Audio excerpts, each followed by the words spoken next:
everyone, so for today's video I'm going to show you this. It's a 5x7 double display shutter card. Now this was actually requested by somebody. I'll put their name up on the screen because I can't remember off the top of my head who it was. Let's see if I can find the name. I think I've got it written down somewhere. But yeah, so it's a 5x7. I think it was originally, the one that I saw anyway that was sent to me was a 6x4, 4x6. And so, or a 6x, it was either 4x, no, I think it folded down to be a 4x6. I think that's right. Anyway, it was smaller. And so the lady had asked me if I could do a 5x7. So this is it. So it opens up, and I have done one of these cards before, but I've just never filmed it. I've never done a video for it. So I thought I would do one for you today. Now, because of how big it is, it has meant that I've had to use 2 pieces of card and then a centerpiece to actually make it. But if you have a 3 size card that is 15 inches, at least 15 inches long by 7 inches, then you'll be able to make it out of 1 piece.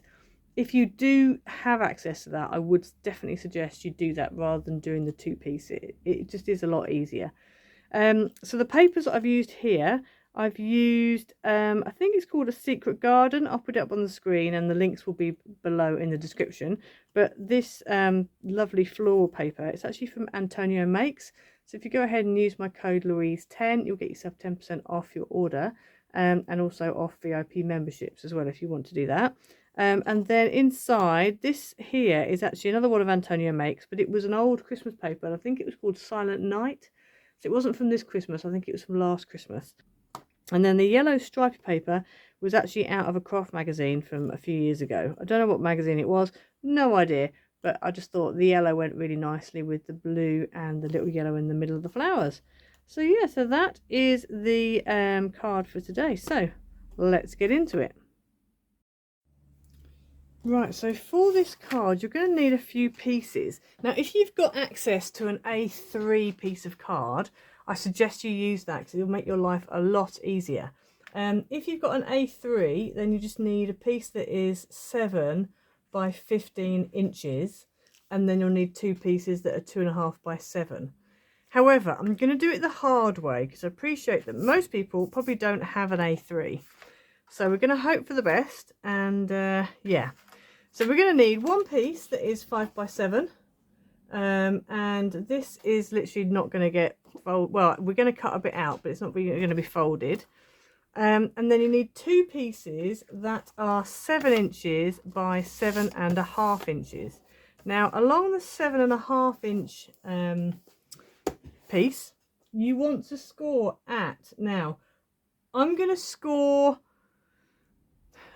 see, with shutter cards, it's always difficult because you just want to score a little bit and then a little bit and not in the middle. So what I'm going to do is I'm going to score an estimate, like where it is, flip it over and then score an estimate from the bottom. That's the best way I think of doing it. So you can measure it if you want to. The other way of doing it actually is to get a ruler, and I have got a ruler on here but I can't really see very well. Just get a ruler, just line it up next to, sort of near to where you're going to score, and that kind of gives you an idea of where you're going with it. So you're going to score at 1.25, but you only want to score 1.25 down. Okay, so that's like that, and then we're going to do the same at the bottom. So I'm just going to flip mine over and do it that way. So 1.25, and you're just going to score 1.25 down, just approximately there. Then we're going to score at 2.5, and this is all the way top to bottom. Then we're going to score at 5 inches, and again all the way top to bottom. And then we're going to score at 6.25. And again, we're only going to score 1.25 inches down, and we're going to do the same at the. Okay, so I have accidentally scored here at 1 inch instead of 1.25, but anyway, you get the idea. So then what we're going to do is we're going to repeat all of this again on the other piece. So bring your other piece in, make sure you've got the 7.5 inch edge. And you're going to do the same again.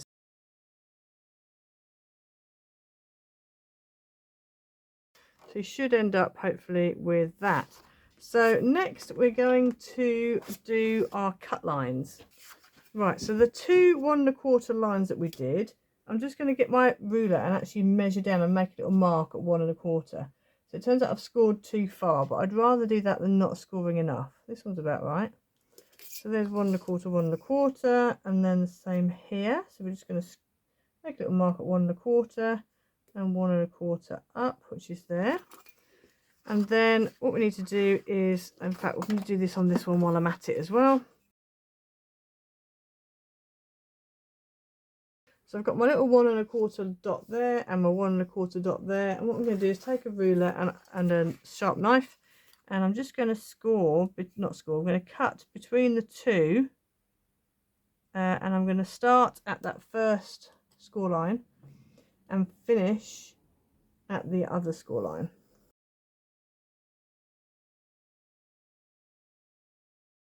So you should end up with that, and I'm going to repeat that on the other piece of card.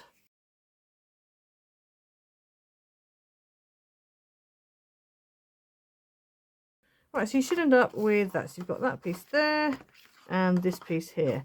Now what we want to do is take our 5 by 7 piece, and I'll just put this to one side for the moment, and then what we're going to do is on the top here we're going to measure 1 1/4 in, make a mark, and then 1 1/4 in from this side and make a mark. So you're basically making a mark at 1 1/4 and at 3 3/4, and you want to do that at the bottom as well.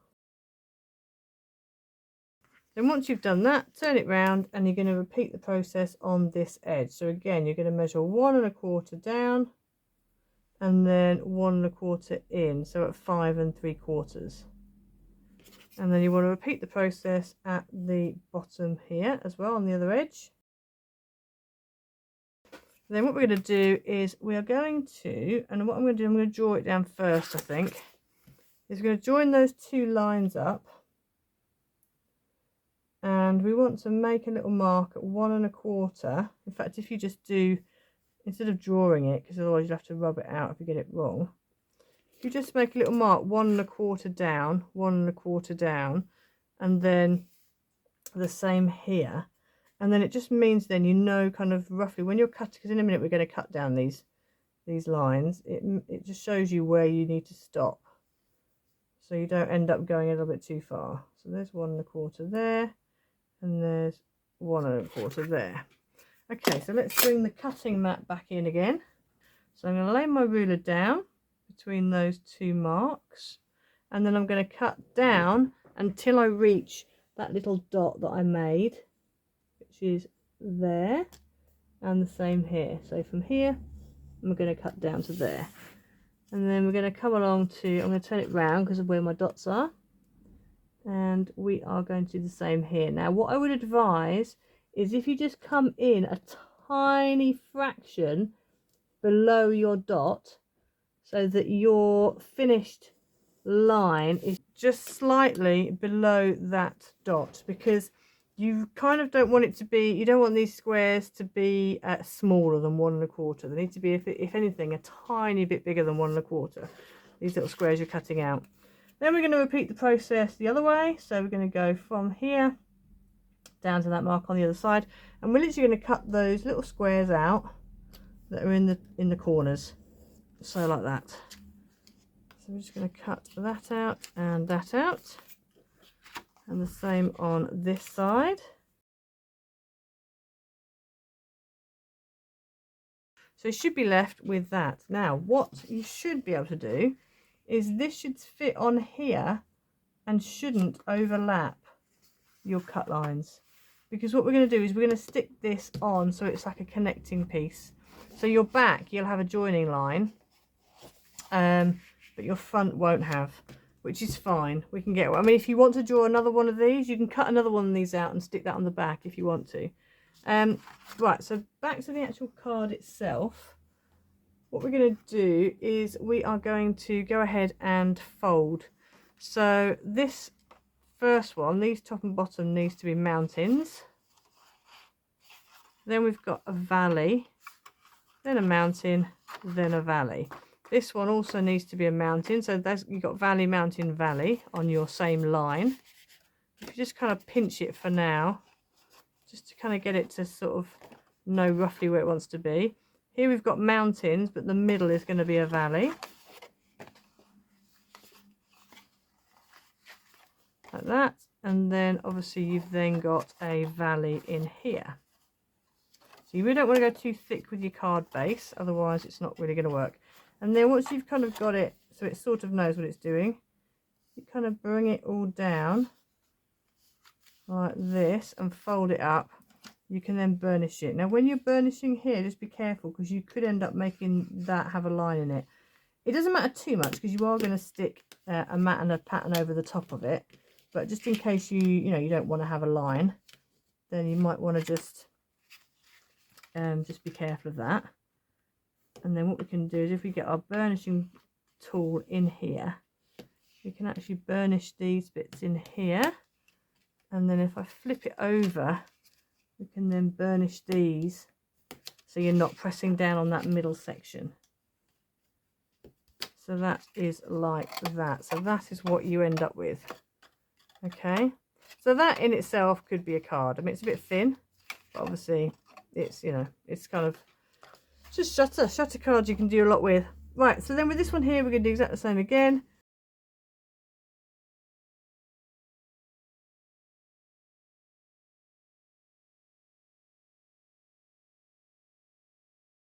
Okay, so you should end up with two pieces that look like that. So we're going to turn one round so they're facing each other.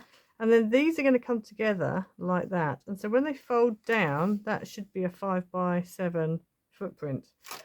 We also need two pieces on the front. But before we do that, we're going to go ahead and decorate these. So let's just stick this down first. So this is going to go on here like that. And then come across and stick on here like that. So I'm going to go ahead and stick that down.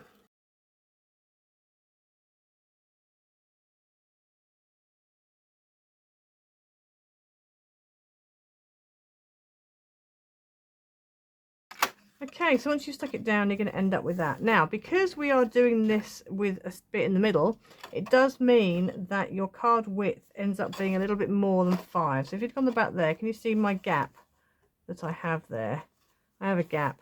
So it has meant that my whole card now is about 5 1/8 wide. So it ends up being a little bit wider than 5x7.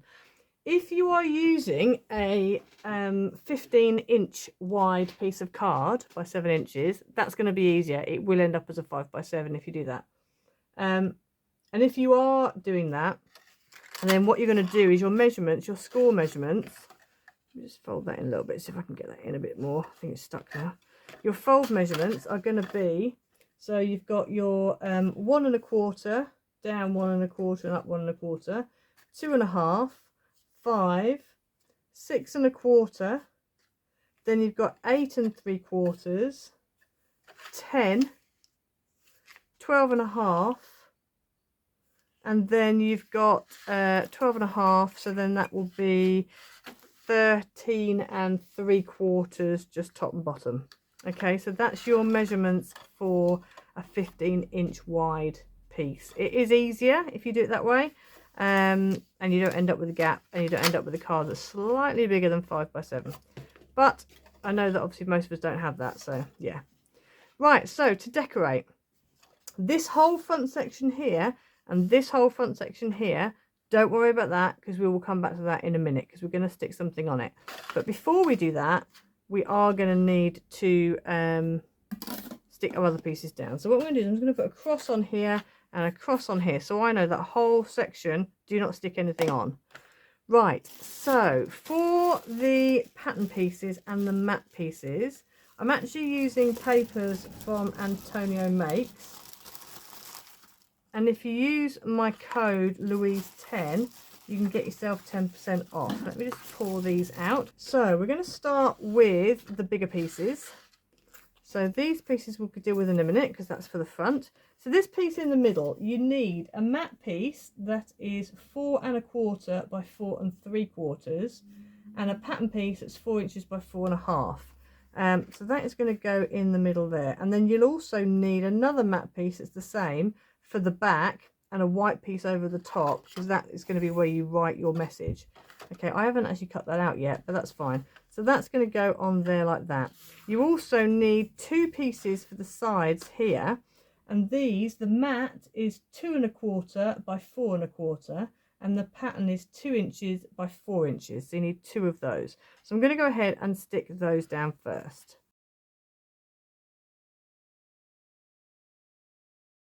Right, so for these pieces, this one, and the same on the top, so 6 pieces in total, you're going to need 6 pieces that are 1 inch by 2 1/4 of your mat, and then you're going to need 6 pieces of pattern that are 3/4 of an inch by 2. Now you'll notice on this one it's a little bit too short, but I thought it's fine because if I stick it in that way around, you don't really see this corner very well. So I'm just going to hide it away in that corner. So they are going to go on there like that. So I'm going to go ahead and stick these down.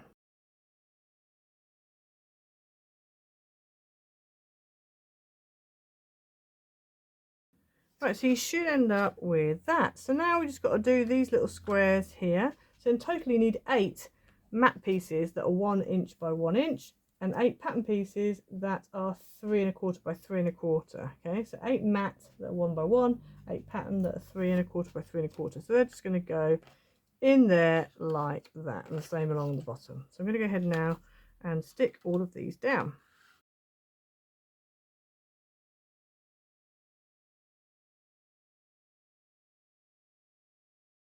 Right, so you're also going to need 2 pieces of base card that are 2.5 by 7, and these are going to go on the fronts here.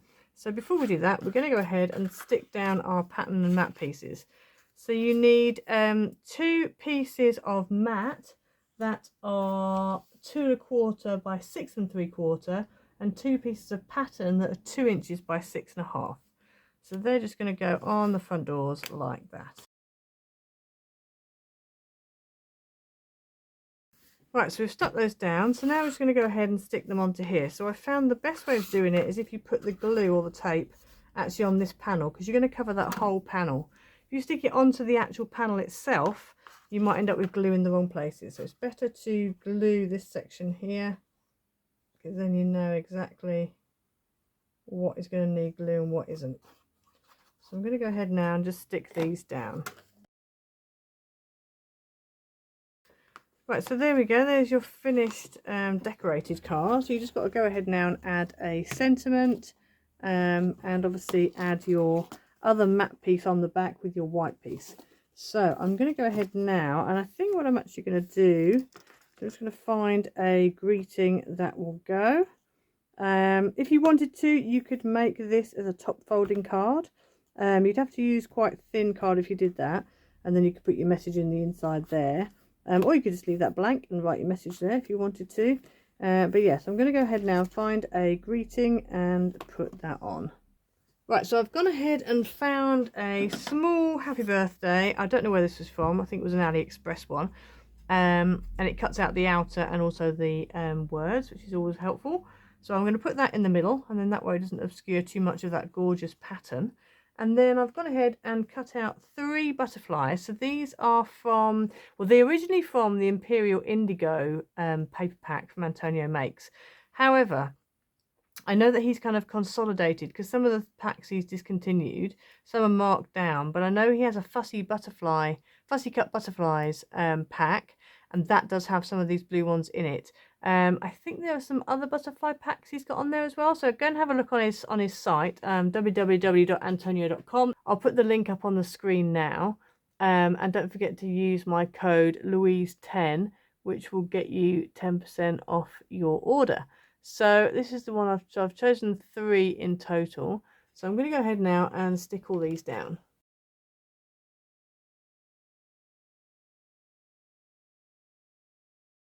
Okay, so there you have the finished card. So obviously it folds down to fit in an envelope for a 5 by 7 card. As long as you don't put too many 3D elements on, it will fit, it will go through the post. Mine's a little bit chunky just because obviously we did it without the longer card. So if you're going to do it in 2 pieces like we've had to do for this one, then just make sure your card base isn't too thick. I would probably go with maybe a 200 to 220 GSM for your base card, and then make sure that your mats and your patterns are also quite thin as well. my mats here are quite chunky, so the whole thing is quite a thick card, but it's sturdy. At least it's sturdy. But yes, it's a really cool, nice card. As you can see, that little bit off cut there, you can't really see it because this obscures. Unless you look, you can't really see it, so it's not so bad. So yeah, so make sure you go and check out antoniomakes.com. Use my code Louise10, which will get you 10% off. Have a look at his VIP membership as well, because that really does, it's a really good deal. And definitely worth it if you print off a lot of digital papers or use digital stuff. So yeah, so that is it for today. So don't forget to like, subscribe, leave a comment down below, hit the notification bell so you never miss a video, and I'll see you again next time. Bye.